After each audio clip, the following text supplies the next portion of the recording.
Buenas noches, señoras y señores. La indisimulada frustración que la superación del coronavirus del presidente estadounidense ha producido en los medios de comunicación se está convirtiendo en una especie de caricatura de lo que la información debiera ser, especialmente cuando hablamos de medios estatales que pagamos todos, los que odian a Trump y los que le aman, son indiferentes. Es usual que en vísperas de las elecciones presidenciales de los Estados Unidos los medios se esfuercen en explicarnos los mecanismos de elección y algunas otras cosas del país.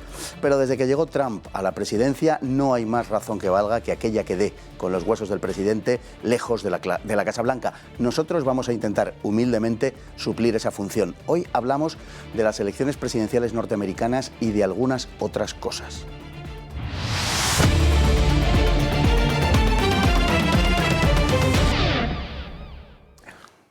Y en nuestro espacio desde fuera traemos un titular del diario ABC que dice: la OMS califica de mala suerte la situación de los rebrotes en España. Si no fuese por la tragedia que estamos viviendo sería para partirse de risa. Un gobierno absurdo en manos de una enloquecida partida de incompetentes donde se obtiene un ministerio gracias a las relaciones personales y sexuales. Un gobierno de vividores sin escrúpulos que odia a su gente, a su patria y a su pueblo sin la formación necesaria para presidir una junta de vecinos, véase a Carmen Calvo o a la señora de Iglesias, presidido por un ególatra al que parece habérsele olvidado cómo obtuvo su fraudulento doctorado. Y la OMS dice que la situación de España es mala suerte. No, vividores de la OMS, lo de España no es mala suerte, lo de España es un milagro. En fin, retomando lo que les comentábamos al principio, vamos a contarles cómo se elige un presidente de los Estados Unidos y algunas cosas más que serán de su interés. El proceso de elección de un presidente dura todo un año. Empieza en torno al mes de enero o febrero del año en que hay elecciones, con las primarias de los partidos que se vienen celebrando desde la década de los 70 del siglo XX. El primer acto político son las caucus de Iowa y las elecciones de New Hampshire, donde comienzan a eliminarse candidatos de entre quienes se postulan. Así comienzan las primarias. Luego, en el supermartes de marzo tiene lugar una decena más de primarias, entre ellas las de Texas y California, y a partir de ahí el resto de las primarias. Para junio, el proceso ha terminado y ya se conocen los ganadores de cada partido debido a la suma de sus delegados. Pero es durante el verano cuando se reúnen las convenciones nacionales, donde los delegados proclaman a los candidatos a la presidencia y la vicepresidencia. Será en octubre, costumbre que se mantiene desde hace décadas, cuando se celebren los debates entre los aspirantes a la presidencia. El primer martes después del primer lunes de noviembre, los electores votan a los miembros del colegio electoral de su estado, que serán quienes elijan al presidente. De modo que no se elige directamente a este como se suele creer. Además, se renueva el Congreso formado por 435 representantes y la tercera parte del Senado. La convocatoria se aprovecha también para resolver muchas cuestiones de ámbito estatal o local mediante referéndum. El lunes siguiente al segundo miércoles de diciembre, los candidatos elegidos votan al presidente y al vicepresidente. Se reúnen para ello en la capital del estado y supuestamente cada cual vota a los cargos en función del partido por el que ha sido elegido, aunque en ocasiones se producen votos contrarios a lo esperado. El mecanismo de elección funciona de modo que cada estado tiene asignados una serie de representantes de acuerdo a su población. Basta con ser el más votado por un solo voto de diferencia para que todos los representantes de un estado sean adjudicados al partido ganador. Esto provoca que no sean raras las ocasiones en las que un candidato haya alcanzado la presidencia con menor voto popular que el perdedor. La suma total de los representantes es de 538, con lo que el candidato que alcanza los 270 es proclamado presidente. Electoralmente hay una geografía difícil de precisar. En términos generales, las costas este y oeste son demócratas, mientras que el interior del país tiende al republicanismo. La costa del Golfo de México se mantiene en un cierto equilibrio, sobre todo su estado más poderoso, Florida. Alaska es un bastión republicano y Hawái lo es demócrata. Y para hablar de este asunto tenemos hoy al autor de este libro, Los Césares del Imperio Americano. Magnífico, y no lo calificaré de otro modo ni con un párrafo de gracias tampoco, porque el libro, se defiende solo. Se lo recomiendo vivamente porque es un libro donde lo van a encontrar todo, además de una manera absolutamente amena, donde las haya. Don Pedro Fernández Barbadillo. Pues muchísimas gracias, no solo por la invitación, sino por este elogio. Espero que puedan ver mis hijos para que se den cuenta del padre que tienen. Elogio realmente merecido. No hay en el elogio de verdad nada más que una ponderación y una valoración del libro sin ninguna otra circunstancia personal. Léanselo, de verdad, y más en estas fechas, que estamos ya a 3 semanas del acontecimiento.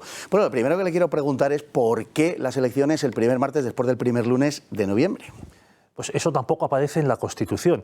Sí, la Constitución lo único que da a los estados, les obliga a los estados, es a que sus electores voten, sean en función del número que se ha asignado a cada cual, y que voten a lo largo de una serie de meses, que el resultado esté pues, para una fecha. En 1845 el Congreso Federal aprueba una ley en la que aparece esta expresión tan peculiar de el primer martes después del primer lunes de noviembre, y es pues porque había acabado la cosecha ya en el mes de octubre, pero todavía no hacía los fríos del invierno, que en Estados Unidos pueden ser tremendos. O el primer presidente que murió en la Casa Blanca lo hizo porque pilló una pulmonía en marzo del año en que juraba. En esa época se juraba en marzo. Y entonces quedaban esos días, tampoco se había llegado a Halloween, a todos los santos, y el alcohol no circulaba con tanta frecuencia. Vamos a ver, el proceso de la elección comienza en enero o en febrero, según los años, comienza en los caucus de Iowa. ¿Qué es esto de los caucus que llama muchísimo la atención? Pues una expresión un poco rara. Incluso empieza antes, cuando en cada partido empiezan a presentarse candidatos y a darse a conocer. Es un proceso de selección casi darwiniano en este sentido. Y ya con el año nuevo, en el año bisiesto, es cuando empiezan efectivamente la competición de las primarias.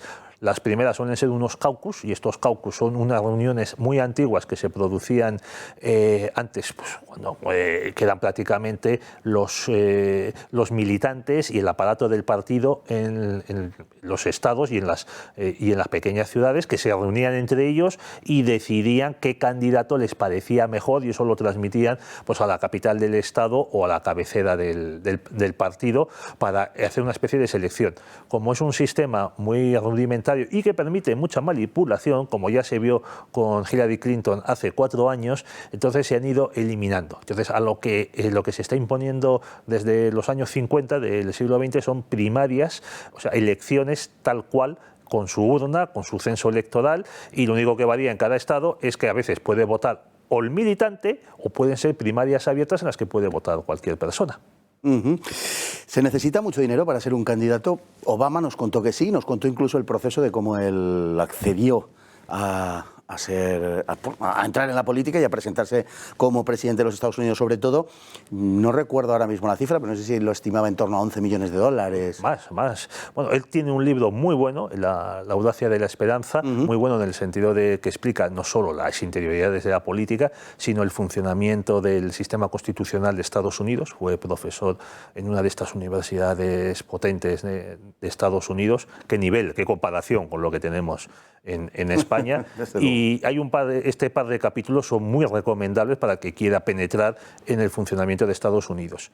Él cuenta que cuando se quiso presentar a senador por Illinois en el Senado Federal, habló con su encargado de campañas y demás y le planteó seriamente cuánto dinero necesitaría.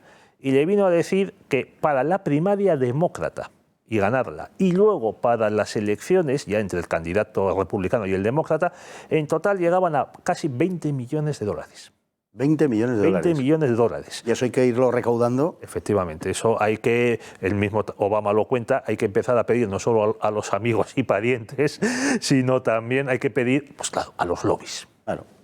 Pues el lobby del petróleo, el lobby LGTBI, el lobby de las madres solteras que se preocupan de que haya cazadores cerca de sus casas, el lobby de los amantes de los animales, el lobby de la carne, el lobby de la Asociación Nacional de Rifle, todos los lobbies que te puedas imaginar y que, claro, a cambio de su dinero, pues te exigen unos compromisos. Si durante el mandato en el que usted está en el Senado o en el Congreso se presenta una ley, una proposición de ley, un proyecto de ley contra algo o a favor de algo, usted se compromete a votar en qué sentido. Tienes que mandar un cuestionario que te han enviado previamente y en función de ese cuestionario pues te pueden apoyar o te pueden denegar el apoyo. También son muy importantes, que no lo hemos mencionado, los sindicatos. Todavía quedan.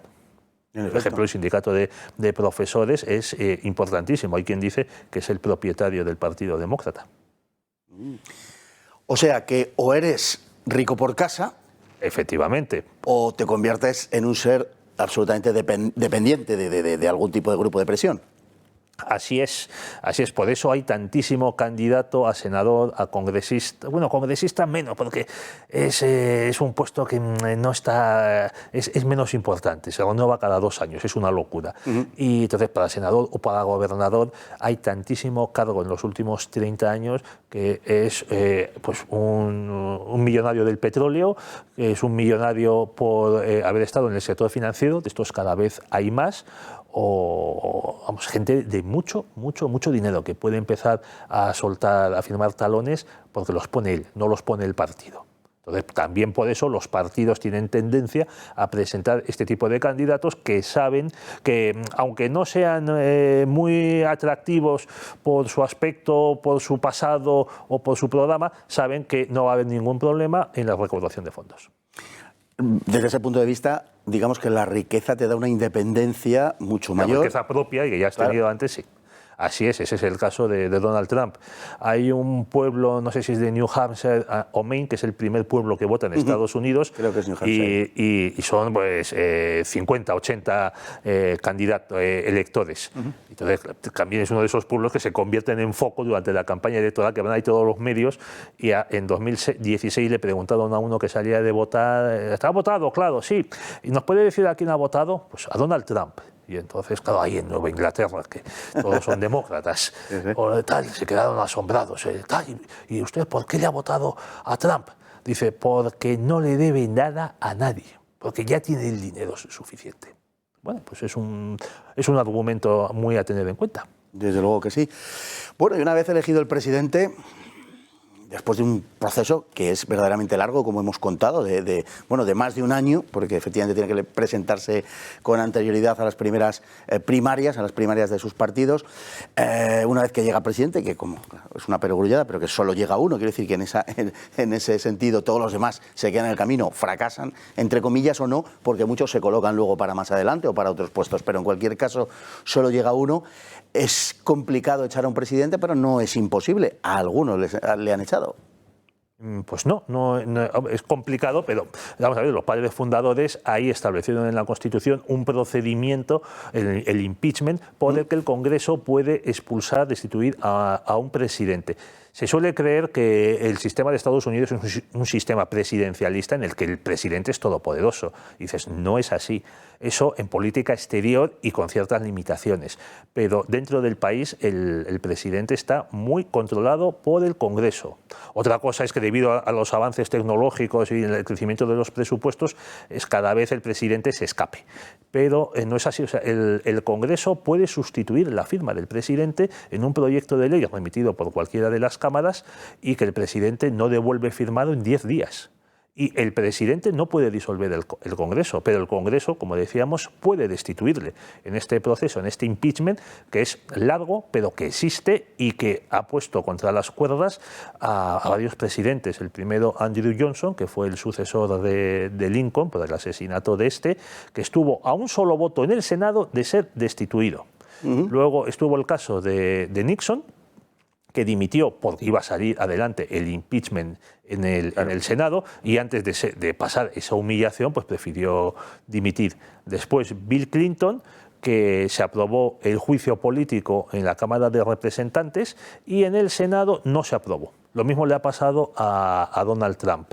También se aprobó el juicio, el proceso de destitución en la Cámara de Representantes por parte de su archienemiga Nancy Pelosi, y el Senado, donde había mayoría de los republicanos, lo rechazó. Es que hacen falta mayorías cualificadas.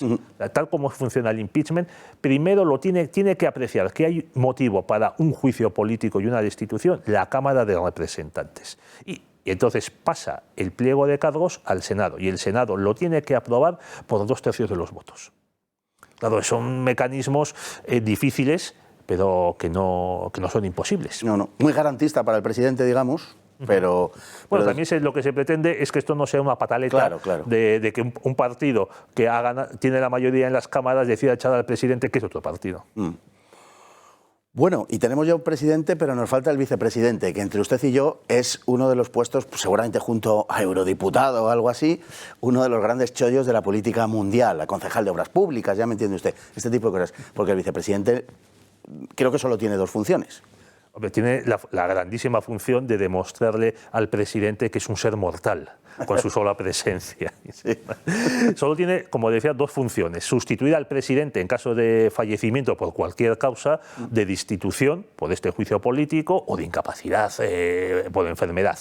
Y el otro puesto es el de presidir el Senado, pero sin voto, a no ser que haya empate en alguna votación. Eso es. Es un trabajo pues poco lucido. Por ejemplo, Theodore Roosevelt, que luego fue un gran presidente de Estados Unidos, primero fue vicepresidente y a los pocos meses de estar presidiendo el Senado dijo que tenía tan poco trabajo que estaba pensando en volver y acabar sus estudios de Derecho.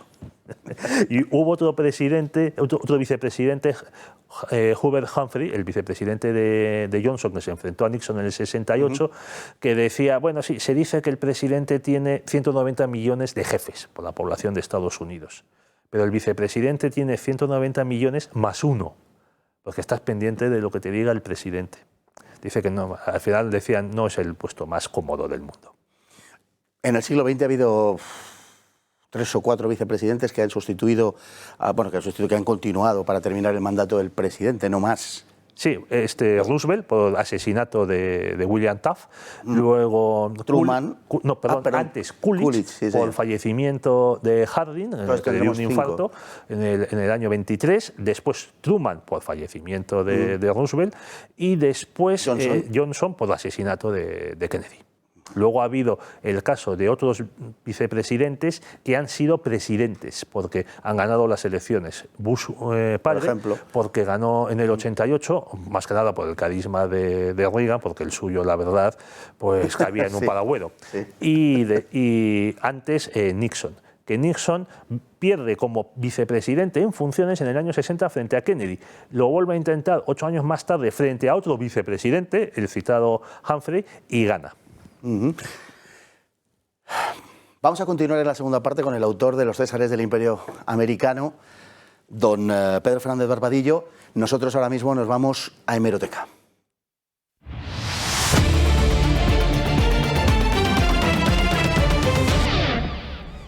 Y en la hemeroteca tenemos esta noticia que nos dice que algunos demócratas quieren expandir el Tribunal Supremo de Estados Unidos. Es una visión un tanto optimista de lo que puede pasar, ¿no?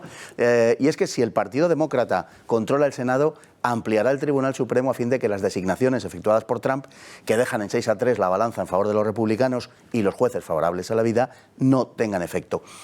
Vaya, un buen ejemplo de fair play, de juego limpio y de democracia. Y hablando de esto, pues nos encontramos con la noticia paralela, que no por casualidad viene de la mano del Partido Socialista, que nos trae el diario El Mundo y que dice: el PSOE trabaja ya en un cambio en la elección del Consejo General del Poder Judicial para rebajar la mayoría necesaria. O sea, más o menos como el cambio que está teniendo lugar aquí en Estados Unidos, donde el PSOE trabaja ya en un cambio de elección para los jueces, pues a fin de manejarlos aún mejor. La justicia se ha convertido en España en la alfombrilla de unos políticos sin escrúpulos, dispuestos a todo para mantenerse en el poder. Hace ya mucho tiempo que estamos asistiendo a sentencias que, como en los combates amañados, solo merecen que el público irrumpa al grito de tongo y dé la espalda a este simulacro que envilece al Estado de Derecho y a este otrora digno país convertido entre todos en un estercolero. Vámonos a publicidad.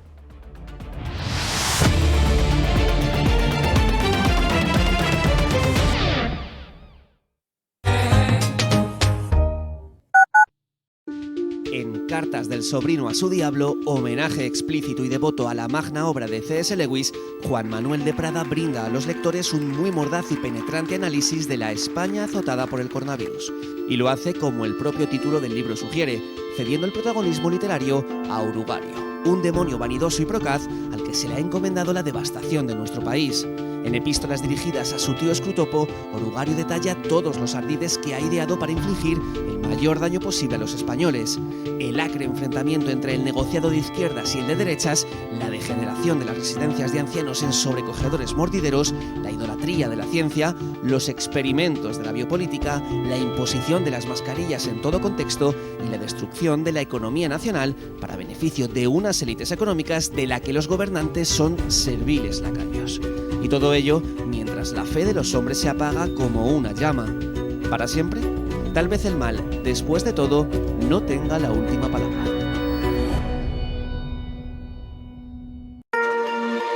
La confianza es la base de cualquier relación. En Durán y Durán Abogados queremos que confíes en nosotros. Por ello ponemos a tu disposición nuestros más de 20 años de experiencia, un equipo de abogados altamente cualificado y oficinas en las principales ciudades de España. Estudiamos tu caso y te asesoramos sin compromiso. Trabajamos para tu tranquilidad.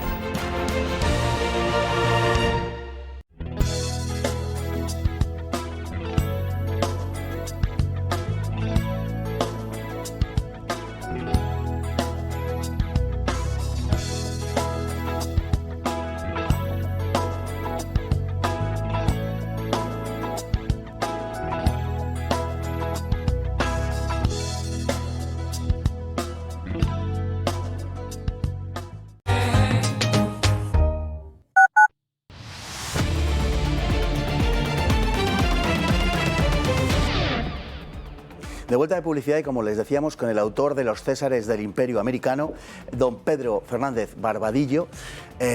Vamos a continuar viendo unas imágenes y charlando con él en una entrevista para llevarles a ustedes al conocimiento de lo que es la política norteamericana y las elecciones que se nos vienen encima en 3 semanas y que les aseguro no afectan solo a los norteamericanos, sino al resto de los mortales que poblamos este planeta. Vamos a ello. Los padres fundadores de los Estados Unidos crearon un sistema bicameral, lo que revela una clara intención moderadora del poder político. Las cámaras vigilan al presidente, pero también se condicionan entre sí.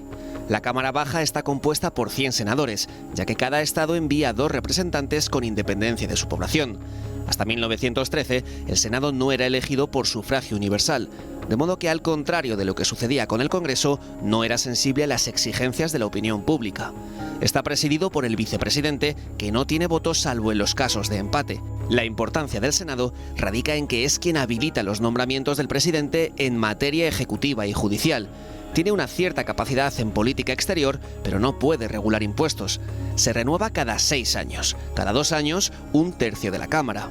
El Congreso consta de 435 miembros en función de la población de cada estado, y en él residen los poderes legislativos del gobierno federal. Está previsto que cada estado tenga, al menos, un representante y que sirvan en periodos de 2 años. Ambas cámaras se reúnen en el Capitolio, en distintas salas del edificio. En materia judicial, es el Congreso quien está capacitado para crear tribunales, excepto en el caso del Tribunal Supremo, máximo órgano del Poder Judicial.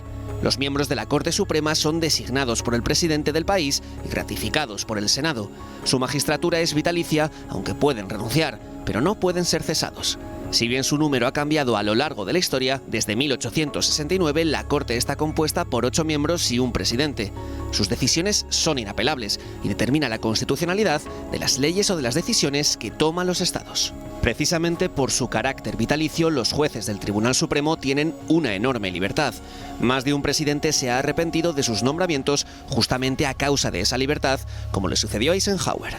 Fueron los nombramientos de este los que dieron lugar al concepto de Constitución como de un texto vivo, que permitiría casi 20 años más tarde la aprobación del aborto en 1973, justificado en un derecho a la intimidad que no estaba recogido en la Constitución. Las campañas feroces contra el nombramiento de jueces para el Supremo han sido constantes, sobre todo por parte del Partido Demócrata. En estos últimos meses hemos asistido a la promesa demócrata de ampliar el Supremo para eliminar los nombramientos de Donald Trump. No cabe la menor duda de que Trump constituye la mayor anomalía en la presidencia de los tiempos modernos, y no es fácil decir si lo es tanto por sí mismo o si lo es por el impacto que un tal personaje tiene en un mundo que no contaba con él. Vamos a la geografía electoral.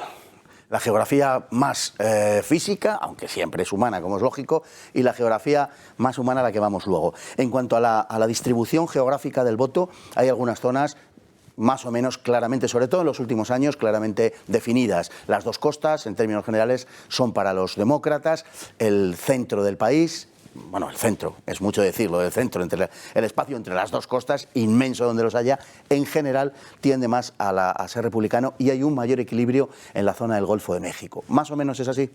Pues sí, más o menos es así. O sea, los demócratas se están concentrando, o el voto demócrata mayoritario se está concentrando en las dos costas más Hawái y en lo que es Nueva Inglaterra más el estado de Nueva York, a lo mejor Virginia. Y luego hacia el sur, en la costa atlántica, pues las Carolinas son republicanas y Florida es un estado, swing state, un estado que bascula, que puede ir, suele ir con el presidente ganador en los últimos 20 años.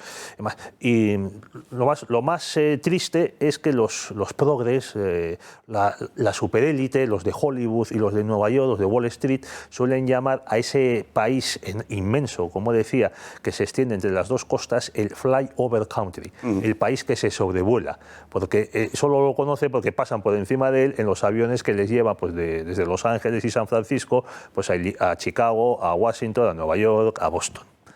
Es un territorio despreciado por esta gente que además se jacta de ello, porque ellos son pues, los cosmopolitas, los que saben situar pues, los países europeos en el mapa y a los que les gustan las películas de Woody Allen, mientras que los demás pues, son paletos que beben cerveza y les gusta pues, ir a pegar tiros al monte a cazar animales.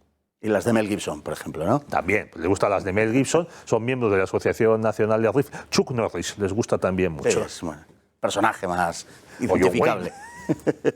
Bueno, ¿y cuál es la geografía humana? Perdón, en términos de minorías, de mayoría, es decir, ¿a quiénes votan los hispanos? ¿A quiénes votan las mujeres? ¿A quiénes votan los negros? ¿A quiénes votan los blancos? La distribución por rentas. Vamos a ver, si te vota el 45-50% de un censo electoral, es que tienes de todo, tienes un poco. No se puede decir que fulano sea el candidato de, con una excepción, que es la comunidad negra, que desde que el presidente Johnson literalmente la compra con los programas de la gran sociedad, y además se ha pasado en bloque al Partido Demócrata. Es un asunto que ríase usted pues, de lo que decíamos en España, pues, del voto del PER andaluz o similares, o de los mineros asturianos.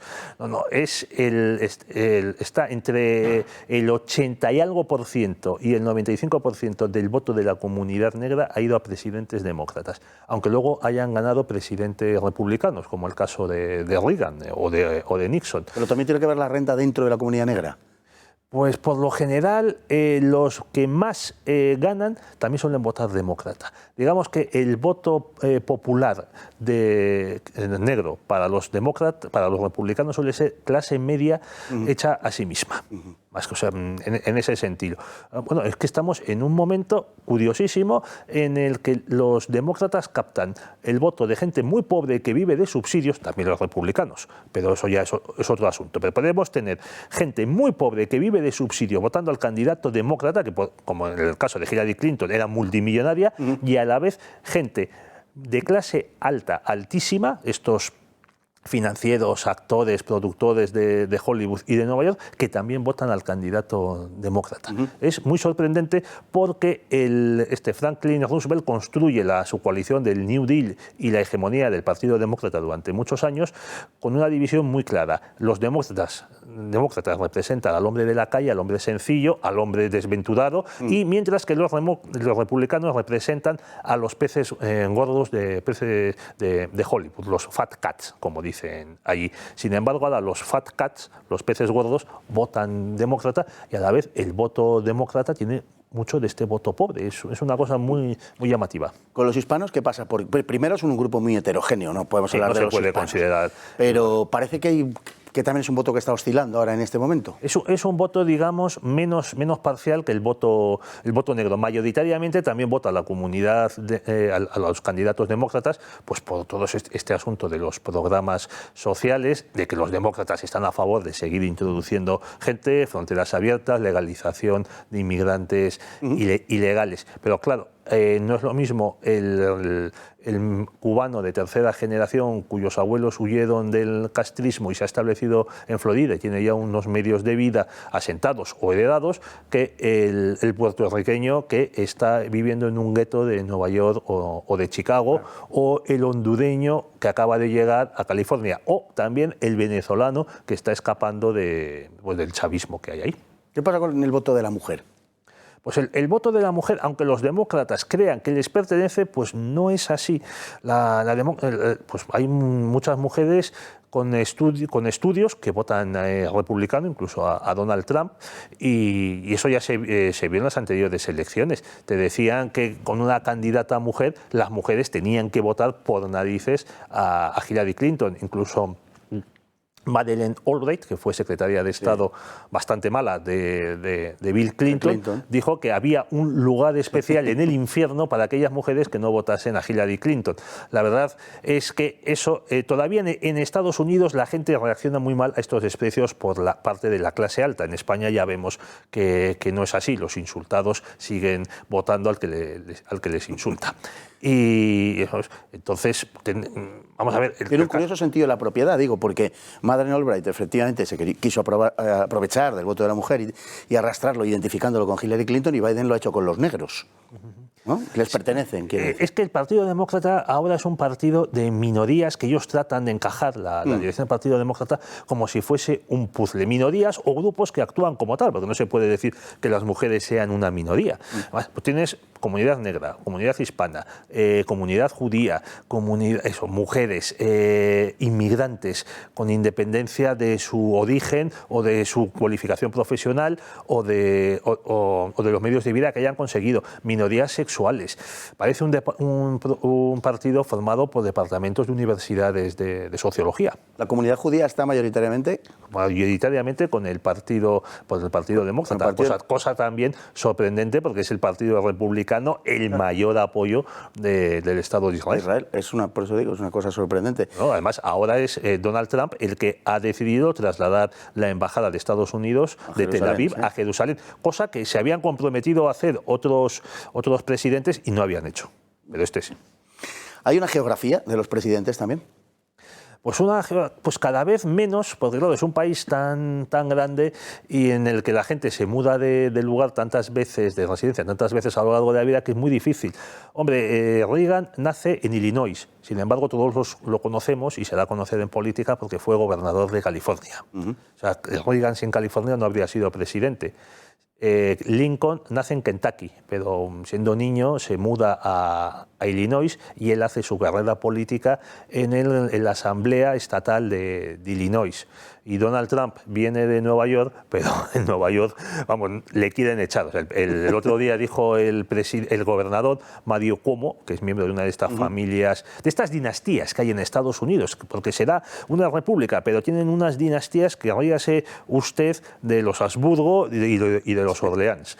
Bueno, pues dijo Mario Cuomo que si Trump se atrevía a ir a Nueva York, que tendría que llevar el ejército. Lo cual me recordó a mí lo que dijo José Manuel Beiras, que si Aznar se atrevía a ir a su Galicia, pues que habría muertos. Por supuesto, Aznar fue y no hubo ningún muerto. No vi yo al señor Beiras dispuesto a sacrificar su vida para mantener impoluta Galicia. No tenía pinta. ¿Hay algún presidente en la historia de los Estados Unidos que haya pasado a la historia como, digamos, como el peor, de forma indisputada, que todo el mundo coincida? Un poco lo que pasa aquí con Fernando VII. Vamos a dejar de lado Donald Trump, porque ya sabemos lo que diría la opinión publicada, que no es necesariamente la misma que la opinión pública, pero ¿hay alguno que tenga ese papel en la historia norteamericana? Pues yo creo que el más destacado es James Buchanan, que es el último presidente demócrata antes de la Guerra Civil, es el que cede el puesto a Abraham Lincoln, que es un individuo que estuvo avisado por el jefe del ejército de que se podían producir incidentes en el caso de que Lincoln ganase las elecciones y le pidió que reforzase las guarniciones militares y reforzase también la fabricación de armas, porque el ejército en Estados Unidos en ese momento estaba bajo mínimos y este Buchanan se negó a hacerlo. Claro, él creía, como cierto presidente de gobierno español, ante un conflicto separatista, que lo mejor era que pasase el tiempo y que esto a lo mejor se solucionaba pues, con un poco de dinero. Este se considera que es el peor.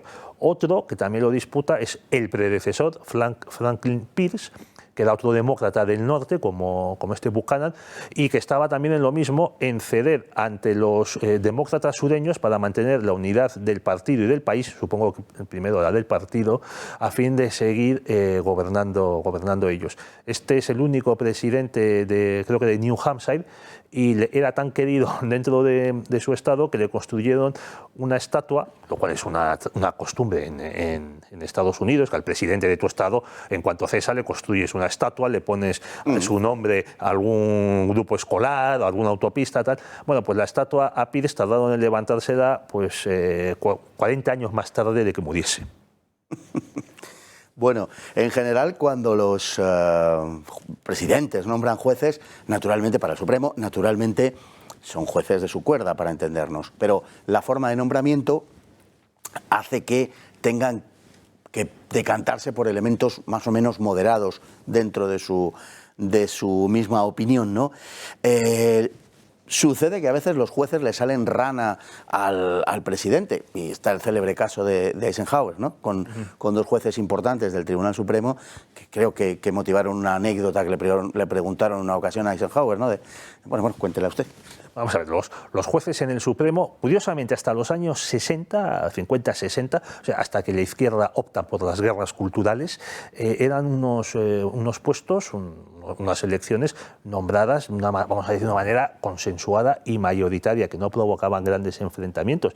Incluso muchos de estos nombramientos se aprobaban por aclamación en el Senado, o sea que no hacía falta ni votar. Esto se acaba en los años 60. El último de estos nombramientos, creo que es en los años 60. Y hasta hubo un presidente, Taft, el que está encajonado entre Teddy Roosevelt y Wilson, que pasó, después de unos años, pasó a presidente de la Corte Suprema, y él decía que los mejores años de su vida los había pasado no en la Casa Blanca, sino en el Tribunal Supremo, apartado de la política y de las broncas. Bueno, entonces, a partir de los años 50-60, en el que la izquierda decide hacer la revolución a través de los jueces, pues ya los jueces exigen, se va pidiendo cierta identidad entre los presidentes y los juristas que proponen. Eisenhower propuso a dos, el más conocido es Earl Warren, que se pasaron al bando progresista, hasta el punto de que una vez le preguntaron a Eisenhower que si había cometido algún error en su presidencia de 8 años, se dijo, sí, cometí no uno, dos, y los dos se sientan en el Supremo. Sí. Desde entonces los presidentes van nombrando jueces, y lo curioso, lo sorprendente, es que los jueces que nombran los presidentes demócratas se mantienen en los temas principales que interesan a la izquierda, no rompen la unidad, siempre votan en el sentido que quiere la izquierda, sea el aborto, sea discriminación positiva, cualquier cosa. Sin embargo, varios de los jueces que nombran los republicanos suelen pasarse al otro lado. Por ejemplo, la primera mujer magistrada la nombró Reagan, Sandra Day O'Connor, y además Reagan le preguntó en la Casa Blanca, que su opinión a favor de aborto, a favor de provida, tal. Ella insinuó que estaba partidaria de ser provida, que era tal, y luego ha votado siempre a favor de mantener el aborto irrestricto en Estados Unidos. Al respecto de lo del aborto, la doctrina constitucional que contempló finalmente, que legalizó o declaró constitucional el aborto, arranca precisamente de Warren. Sí, es que la Corte Warren pues va haciendo todo tipo de experimentos sociológicos, él y sus sucesores, pues el bushing, que como los colegios no eran suficientemente diversos, este mito esta palabra mágica que ha puesto en circulación la izquierda, pues que había que coger niños blancos y llevarlos a barrios negros y viceversa.